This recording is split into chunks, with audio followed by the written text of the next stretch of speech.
سورہ تغابن میں لفظ تغابن کا مطلب ہے دھوکہ یا نقصان کا دن، اور یہ قیامت کے دن کی طرف اشارہ کرتا ہے۔ ان دنوں لوگوں کو یہ احساس ہوگا کہ کون خسارے میں رہا اور کون کامیاب ہوا، اور بعض لوگ جو یہ سمجھتے تھے کہ وہ کامیاب ہیں حقیقت میں نقصان اٹھانے والوں میں سے ہوں گے۔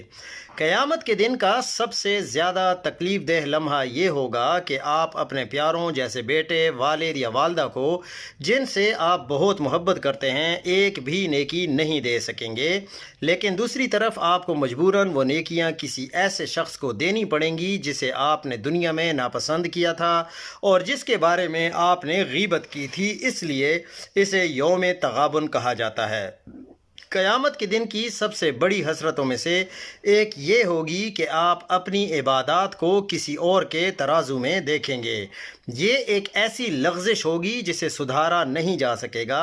اے اللہ، ہماری زبانوں کو غیبت اور چغل خوری سے بچا اور ہمیں اپنے بندوں پر ظلم کرنے سے محفوظ رکھ۔ اپنے دوستوں کو بھی یہ بات بتائیں تاکہ آپ کو بھی ان کے اجر میں حصہ ملے، جیسا کہ رسول اللہ صلی اللہ علیہ وآلہ وسلم نے ہمیں سکھایا۔